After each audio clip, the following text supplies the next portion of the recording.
नमस्ते दोस्तों, मैं आपका दोस्त अमित। आप सबका मेरे YouTube चैनल में बहुत बहुत स्वागत है। आज हम बात करेंगे क्लिनिकल डाटा मैनेजमेंट के बारे में, basically impact of artificial intelligence in the clinical data management. So artificial intelligence, बहुत लोगों के दिमाग में है कि आर्टिफिशियल इंटेलिजेंस के बाद क्या क्या होगा, बहुत सारे चेंजेस होंगे। तो आज इस वीडियो में हम क्लिनिकल डाटा मैनेजमेंट के चेंजेस के बारे में बात करेंगे। ऑफकोर्स ये बहुत सारी चीज़ें अंडरगोइंग है, अभी भी इसमें रिसर्च है।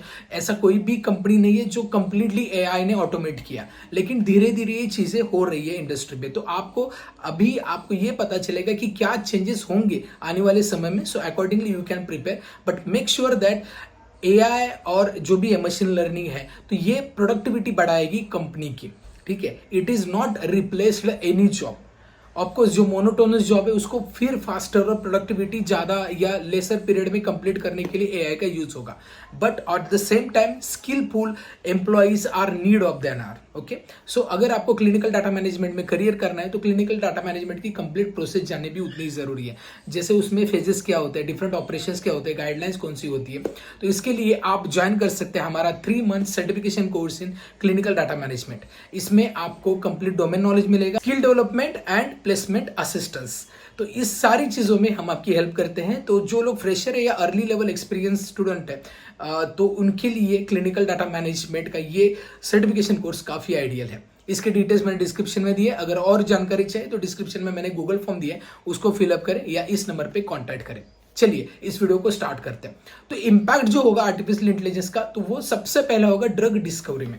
तो ड्रग डिस्कवरी में क्या होता है ना, target identification, lead identification, lead optimisation, मतलब ये डिफरेंट स्टेप्स है। तो इसमें बहुत सारा टाइम जाता है कि एक target moiety, target chemical find out करना, ठीक है, जिस पे हम डिस्कवरी करेंगे, और उसमें काफी ज्यादा इन्वेस्टमेंट होती है। But after implementation of AI there are lot of tools are involve. Okay, और उसके बाद एआई क्या करेगा ना, एक आइडियल या हम बोल सकते हैं परफेक्ट ड्रग कैंडिडेट सिलेक्ट करने में वो हेल्प करेगा, और इसमें काफी कम समय लगेगा।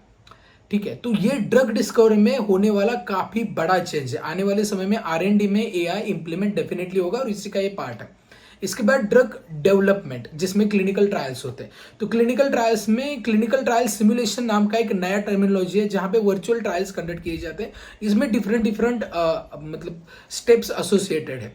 ठीक है, तो इसमें भी बहुत सारा वर्क जो होता है, लैब वर्क, वो कम होने के चांसेस है। तो इसमें भी एआई यूज हो सकता है।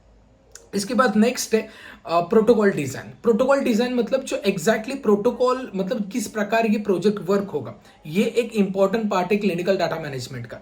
तो यहाँ पे हम क्या करते हैं, different stakeholders, principal investigator, ethics committee, ये सब डिस्कस करके एक प्रोटोकॉल डिजाइन होता है। लेकिन एआई के बाद ये सारा जो डेटा है वो हम एआई में इंप्लीमेंट करेंगे, एम्बेड करेंगे, उसके बाद एआई ही परफेक्ट प्रोटोकॉल हम डिजाइन करके देगा। So it is very you can say the unique work. Okay, और इसमें बहुत सारा समय भी बच सकता है, ये हो सकता है। इसके बाद नेक्स्ट है केस रिपोर्ट फॉर्म। अब केस रिपोर्ट फॉर्म मतलब इंडिविजुअल पेशेंट का डेटा, जो बेसिकली हर कोई पेशेंट जो क्लिनिकल ट्रायल्स के लिए जाता है उनका डेटा फॉर्म होता है। सो उसमें मैनुअल चेक्स होते हैं, but after implementation of the AI, एक बार आपने उसका फॉर्म फिलअप किया, उसके बाद वो क्वालिटी चेक्स का जो काम है वो आर्टिफिशियल इंटेलिजेंस करेगा, जिससे समय कम रहेगा। मैक्सिमम वॉलंटियर्स का आप स्क्रीनिंग इजीली कर सकते हैं, और कम समय में उसका पूरा क्वालिटी चेक भी हो जाएगा, ये हो जाएगा। इसके बाद डेटा कलेक्शन। अब डेटा कलेक्शन अभी इलेक्ट्रॉनिक सिस्टम से होता है, but after implementation of artificial intelligence वो क्या करेगा, जितने भी डिफरेंट सोर्सेज से डेटा आ रहा है वो अनस्ट्रक्चर्ड होगा, तो वो स्ट्रक्चर्ड फॉर्म में प्रोड्यूस करेगा। तो इसके लिए कोई भी डेटा हो उसमें स्ट्रक्चर फॉर्म में कन्वर्ट करने के लिए एक आदमी को, जैसे मान लो फार्माकोविजिलेंस में, तो मेडिकल रिव्यू करने के लिए उसको 1 या 2 दिन लगते हैं, लेकिन आर्टिफिशियल इंटेलिजेंस उसको 5 मिनट में करता है। तो ये चीजें हो सकती है, right. So it is again the impact of the artificial intelligence. And the next one is the medical coding. So medical coding में जैसे यहाँ पे MedDRA coding, WHO DD coding use होता है, तो वो जो कोडिंग यूज होता है उसमें बेसिकली आर्टिफिशियल इंटेलिजेंस आने के बाद उसकी एक्यूरेसी बढ़ेगी।